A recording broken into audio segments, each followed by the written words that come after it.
Our next speaker, number 63, Adam Law. My name is Adam Law. I'm a physician and endocrinologist practicing in Tompkins County.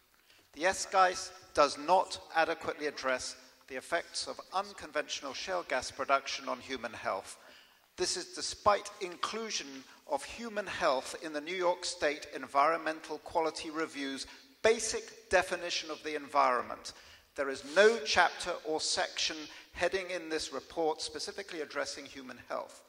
Within this report, there is no reference to physicians, nurses, nurse practitioners, nor is there any discussion of the training of healthcare providers in the assessment or management of patients exposed acutely or chronically to pollutants resulting from this industrial process. There is minimal mention of human disease and no systematic discussion of the pathways of exposure as defined by the ATSDR or the pathogenesis of disease caused by exposure to single toxins or the possibility of the interaction of several toxins. Endocrine and metabolic disruption are not mentioned in this report, despite their emerging importance as mechanisms in the causation of environmentally mediated disease. Hospitals are referred to 5 times in this report. 4 of these are in economic analyses as employers, and once in reference to the emergency response plan in a list. This is despite the key roles hospitals play in mitigation of adverse health effects of hydraulic fracturing. There is no discussion of identification of those likely to be at most risk from gas drilling. Children and pediatrics are not mentioned. There is a single mention of pregnancy, and this refers to xylene toxicology. Yet pregnant women are the most vulnerable population and are susceptible to multiple other toxicants involved in shale gas production. There is no discussion as to how birth defects should be monitored in affected areas and how this problem can be prevented, as mitigation is too late. The only reference to occupational health for industrial workers is in MSDSs, and there is no provision to monitor or evaluate the workforce for adverse effects. There is no discussion in this document of important strategies for systematic collection of health effect data to determine areas requiring health mitigation, health registries or inventories, or education of primary care providers in the identification or notification of health effects. Barriers to reporting, such as lack of access to health care for socioeconomic or geographic reasons, and the use of non-disclosure agreements by industry are important topics not mentioned in this report. Because of these glaring omissions with respect to human health, the SGEIS does not provide a way to form a responsible evidence-based opinion as to this industrial process will affect the lives of New Yorkers, nor if these health effects can be effectively prevented or mitigated. Thank you. And I'd like to call up at this time speakers 64 through 70. We're on track to get exactly to speaker number 70. Our next speaker, number 64, Janice Carson. Janice, Janis, Carson, Carson. I've lived in Tompkins County for 5 decades. I'm retired after my career petered out, and my only assets are a 23-year-old car and the modest home in Enfield that I occupy. Well, the guy from Tompkins County Trust just shot my Plan F of getting a reverse mortgage to kind of supplement my retirement.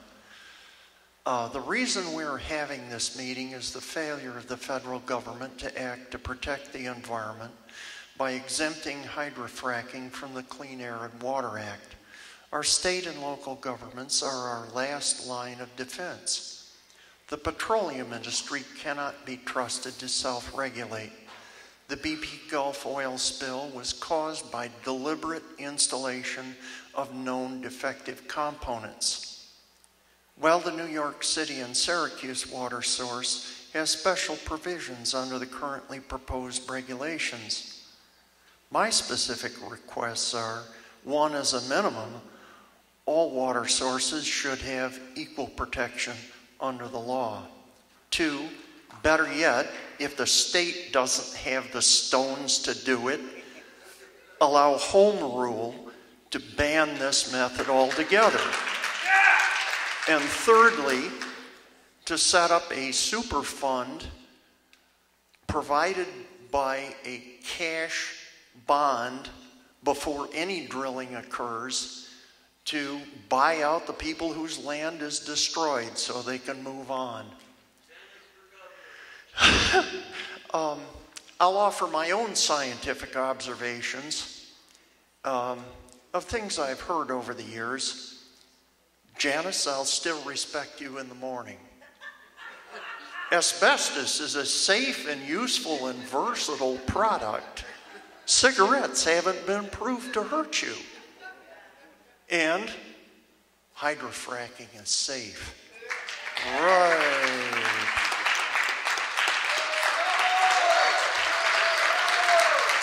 Thank you. Our next speaker, number 65, Daniela Lamari. No? Daniela? Okay, last chance. Next speaker, number 66, Ellen Harrison. ELLENHARRISON. First, I would urge everybody who's doing comments on the SGEIS to also comment on the regulations. Just take your same comments and say they're applicable to the regulations. I'm cynical enough to believe that the DEC will say, didn't get any comments on the regulations, I guess they're okay. I'm here today representing FLEASED, F-L-E-A-S-E-D, an organization that advocates for people who signed gas leases before we knew about the threat that shale gas exploitation poses to our land, our water, our air, and our communities. I signed a gas lease. I realized if I did, I knew a lot of people signed them before they knew what was going on. Many of us are ashamed that we signed gas leases, but we were lied to by the landmen who stopped at our doors. And it's time for us to stop hiding our heads and to get angry. We are here today to let the DEC and politicians know that many of people who signed gas leases are against drilling. For those of us who signed leases, there's a meeting this Sunday at the Fire Hall in Dryden from 2 to 4. We who've leased our land have the most to lose if fracking goes forward in New York State. When we signed gas leases, we had no idea that the land, that we would no longer be able to get mortgages on our property. When we signed leases, we had no idea we could no longer get homeowners insurance. When we signed leases, we had no idea that we would be liable for damages. When we signed leases, we had no idea that the gas company could take our land, any of our land that they wanted to. When we signed leases, we had no idea that our wells were in jeopardy. When we signed leases, we had no idea that toxic chemicals would be exhausted into the air. When we signed leases, we had no idea that thousands of gallons of hazardous chemicals would be injected into our land. We had no idea that we would be subjecting our neighbors to these risks, or to the increased crime, astronomical increases in rents, broken roads, and higher municipal costs. We are sorry we signed, and we are angry. There are specific issues in the SGEIS that we have to take issue with, and we will comment on. Such things as, when a permit is applied for on a spacing unit that includes our property, we don't get notified. When we look at the SGEIS, they are allowing open ponds of fracking fluid on leased lands. There are many, many other specific issues to us, but I would urge people who've signed leases to get out there and let people know that we are not in favor of drilling. Thank you. Thank you. Speaker number 67, Tina Nelson-Hodges. It's Tina, T-I-N-A, Nelson-Hodges, N-I-L-S-E-N-H-O-D-G-E-S. I'm a lifelong resident of upstate New York and principal of New Roots Charter School here in Ithaca. Authorized by the State University of New York, our small public high school was chartered to be a living laboratory of innovative educational practices designed to support youth in becoming entrepreneurs and community leaders for a more just and sustainable future. Our school was founded on this premise. As fossil fuels decline and the global climate changes, we must educate our youth to move beyond 20th century industrial practices and toward a deeply innovative entrepreneurial approach to economic revitalization and community sustainability. That the SGEIS is deeply flawed and will not protect our health, our well-being, our economy, or our quality of life should not come as a surprise to anyone. Time and again, our hubris and short-sightedness as a species has led to the destruction of the human and natural resources and the ecosystem services that we rely upon for our very survival. There's reason to be optimistic that we can change course through the power of education and community action. But there's no time to waste. We're at the end of the fossil fuel era, and hydrofracking is the last gasp attempt of a dying industry to turn a profit while delaying the inevitable. There isn't a lot of gas in those bubbles in the Marcellus Shale, really. Even if it were worth the cost, in too brief a time, we'd be back where we started, gas tank on empty. This last hurrah would shatter more than the Marcellus Shale. It would shatter resources we will depend on for survival and quality of life in an era of rapid economic and climate change. Farmland we need to grow a vibrant regional food system, clean drinking water, our roadways, our beautiful landscape, the health and vitality of our friends and neighbors. A big price we're already paying is lost time and opportunity.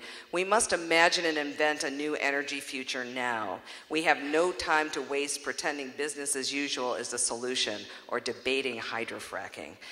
We must preserve the human and natural capital that we depend on and invest our efforts and our resources in innovative and entrepreneurial ways of revitalizing our economy and sustaining our future. New Roots Charter School is proud to play a part in the State University of New York's bold new strategic initiative for this new era, which commits the university system to 6 big ideas, including an entrepreneurial century, a healthier New York, an energy-smart New York, and a vibrant community.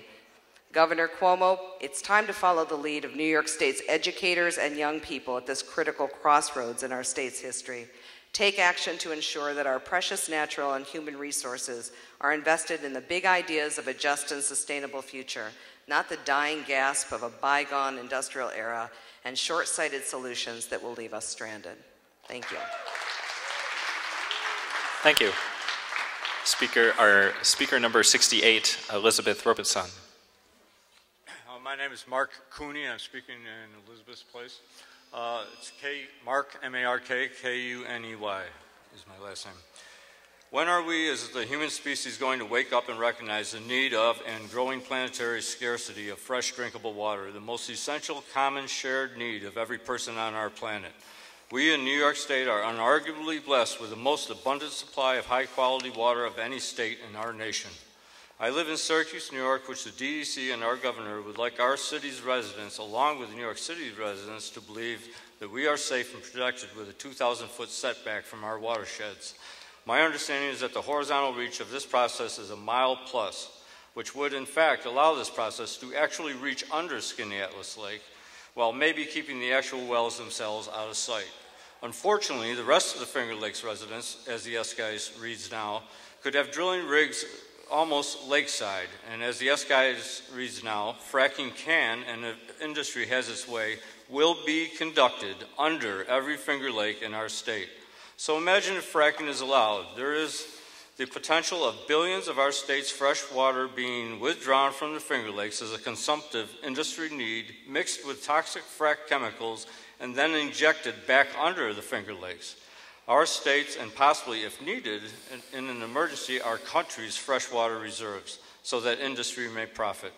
Billions of gallons of frack fluid water, which the DEC industry, a majority of state legislatures, and our governor would have us believe will lie harmlessly under these lakes for eons forever to come.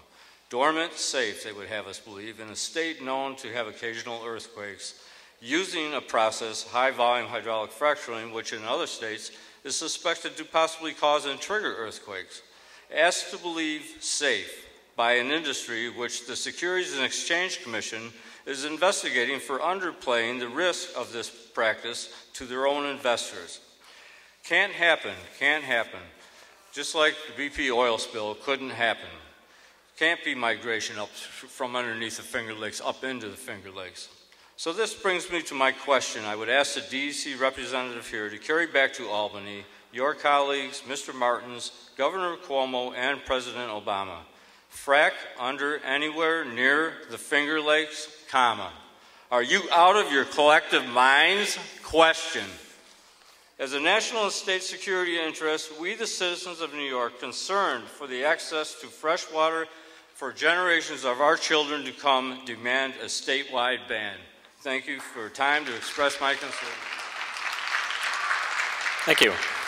And before our next speaker, I realized that speakers 70 and 71 said they wouldn't be speaking, so we can get to speaker 72. Our next speaker is speaker 69, Joan Turbidy. Joan-Turbidy. Good evening. I'm here to speak for the children. I live in the town of Meredith in Delaware County, 2 hours southeast of here. For 23 years, I farmed on 170 acres where my former husband and I raised dairy and beef cows, deer, tilapia, chickens, turkeys, pigs, organic fingerling potatoes, and other market vegetables and hay. We also raised 7 kids. As a teacher for the past 17 years, I've had the good fortune to spend countless hours in the company of other people's kids.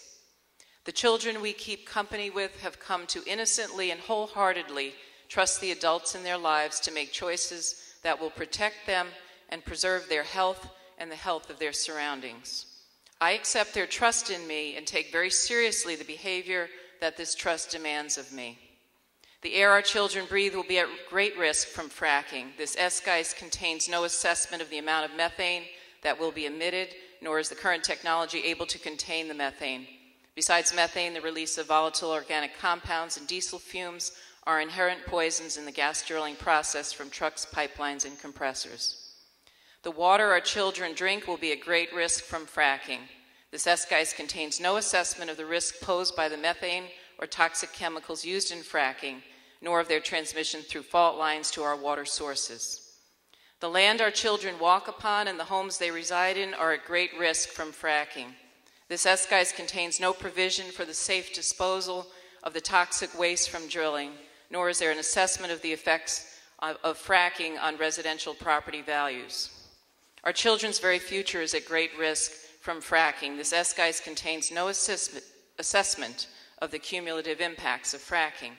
As a parent, I've done what all parents do to put the health and well-being of my children above even my own life.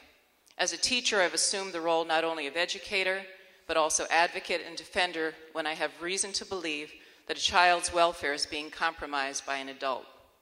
Should Mr. Cuomo and Mr. Martins give the final go-ahead to fracking in New York State, first, I will fulfill my role as a mandated reporter by calling the abuse hotline to report their callous decision to abuse our children in full view of the mothers and fathers and all the adults who are committed to defend these children from harm.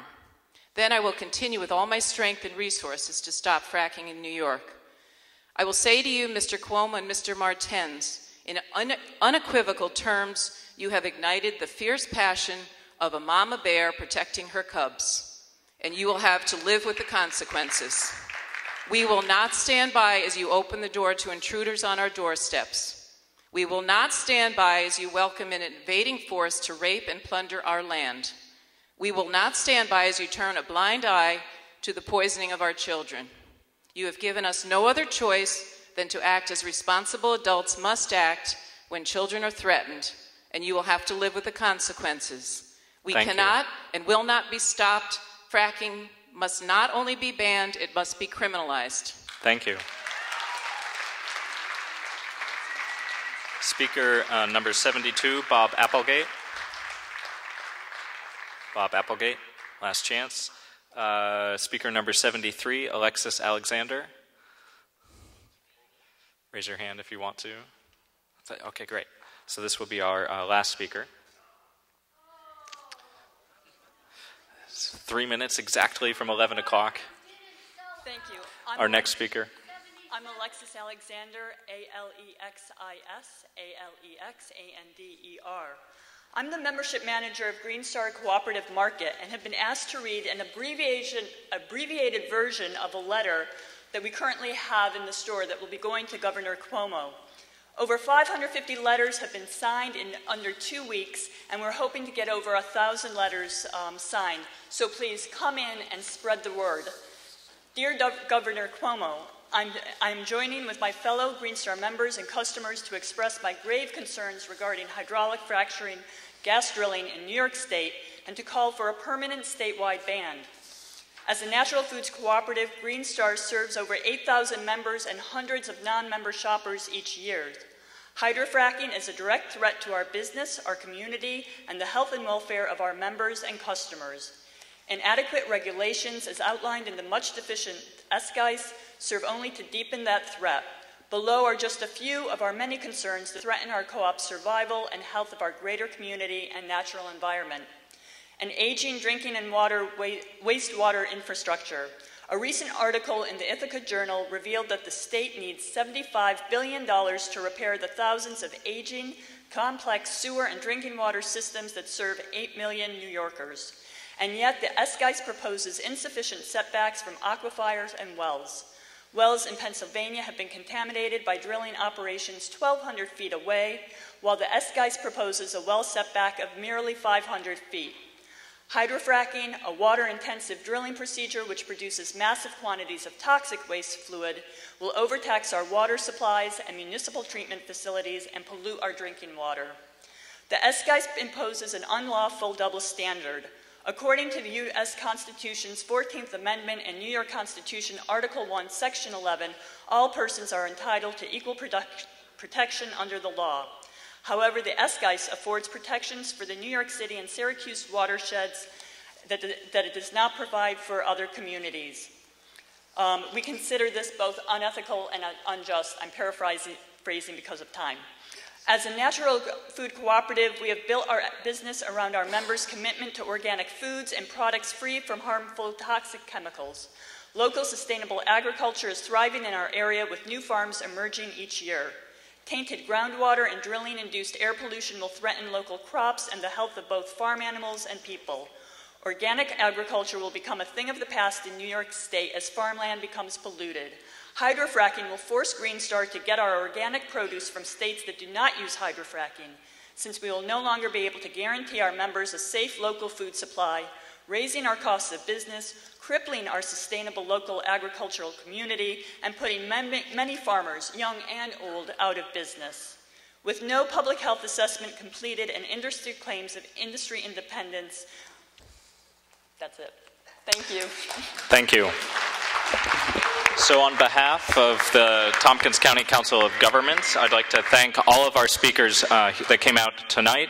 I am so sorry that we couldn't get to everybody tonight, but you can provide written comments in the back to our volunteers. I'd like to thank our stenographer, Dolores, and I'd also like to thank our DEC observer, Diane, the State Theater for hosting, including the security as well, and all of the volunteers and elected officials from the Council of Governments who made this possible. But most importantly, thank you, all of you, for staying so long through all of this. Citizens is what makes our democracy work. Thank you so much and have a good night.